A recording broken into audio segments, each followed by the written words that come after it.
Hello, dear students. Myself, Professor Gyaman H, Department of Economics. Welcome you all online video lecture on Indian economics. Friends, in earlier video lectures, we have discussed and understand about first unit of the syllabus. In today's video lecture, I am going to cover most important topic not only from the point of your examination, but also from the point of your general knowledge. That is demographic features of India. Demography simply implies population related issues.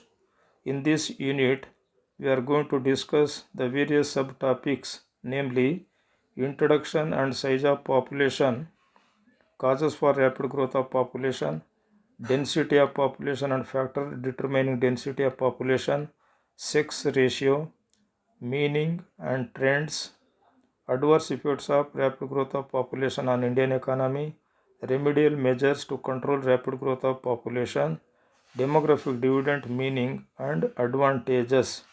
After knowing the brief content of this unit, let us begin with introduction and size of population in India.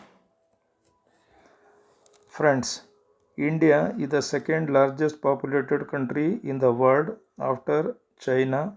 Since India maintains 17% of world population in just 2.4% world land area.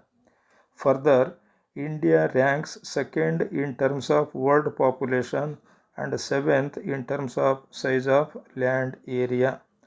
The present size of Indian population is not only very large but also growing at a very rapid rate since India adds 14 to 15 million people to its existing population every year.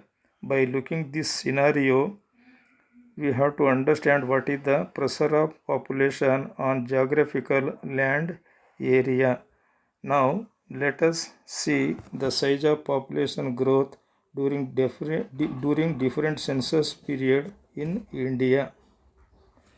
The size and growth of Indian population between 1901 and 2011 can be seen in this table. The respective years begin with 1901 and 2011. The size of population in crores. In this table, we have seen red mark area, that is 1921. That is the very significant year and described as year of great divide. From the above table, the following inferences can be drawn. The growth rate of population broadly divided into four phases. Number 1, stagnant growth rate, that is below 1% between 1901 and 1921. B, steady growth rate, that is above 1% and between 1931 and 1961. C, very rapid growth rate above 2% between 1971 and 1991. D, declining growth rate below 2% between 2001 and 2011. The year of 1921 is called as Year of Great Divide because India did not face the population problem till 1921 since population fluctuated between 23 to 25 crores. Number 4, India facing population problem only after 1921 since population growth rate was showing increasing tendency. Number 5, population growth rate becomes very rapid between 1971 and 1991. Number 6, but population growth rate had shown declining trends between 1991 and 2011. From the above table, these are the inferences we can draw, and you have to be remember 1921 is considered and called as year of great divide because India facing the population problem only after 1921 onwards. Now, After knowing the growth trends and size of population, now let us try to understand the causes for rapid growth of population in India. Before we going to discuss the causes for rapid growth of population in India, let us not forget the brief gist of the theory of demographic transition. This theory tries to establish relationship between birth rate and death rate in relation to degree of economic development. This theory traces four types of birth and death rate relation.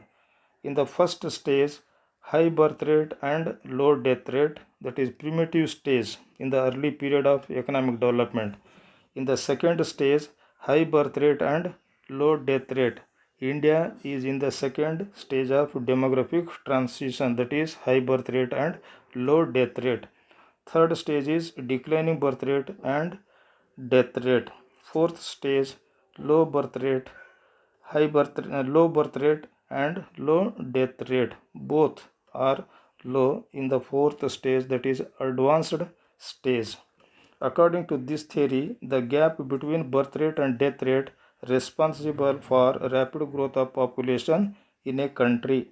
Accordingly, the causes for rapid growth of population in India broadly classified under two main categories, namely high birth rate and low death rate. Now, let us discuss one by one why birth rate is high in India. High birth rate is one of the major responsible factors for the rapid growth of population in India. Birth rate in India is very high due to following reasons. Why the birth rate in India is very high?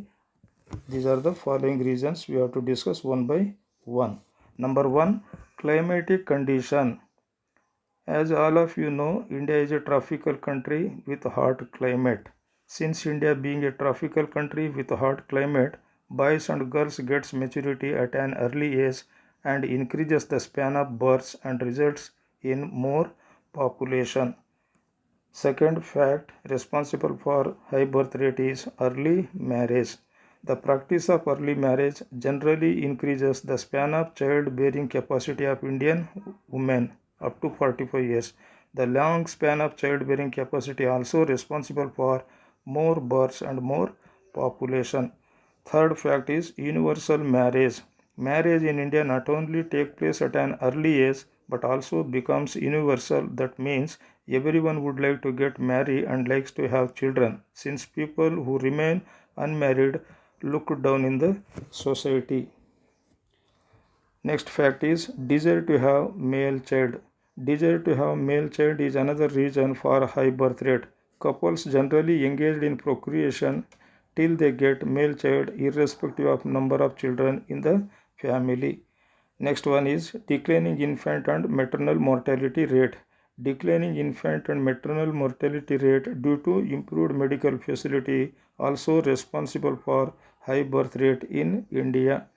Next point is poverty. Due to poverty, people thought that more children means more earning hands and supplement the family income in future. Next point, illiteracy and superstitious belief. Since majority of people in India are illiterate, ignorant and superstitious, they thought that children as a gift of God and any artificial birth control considered as sin, and uncontrolled procreation has become the way of normal life and results in high birth rate in the country. Next one is polygamy and widow remarriage. The provision of polygamy and widow remarriage partly responsible for high birth rate in the country, since Indian legal system supports the practice of polygamy and widow remarriage. Next point, joint family system. Joint family system is also responsible for high births, since joint family system provides food, clothes and shelter to everyone born in the family. As a result, couples may have any number of children in the family. Next one is religious cause. Hindu religion believes in rebirth. As a result, everyone would like to marry and desire to have male child to get salvation in future birth. The result is more births and more population. Now let us discuss the low death rate is another main factor which is responsible for rapid growth of population.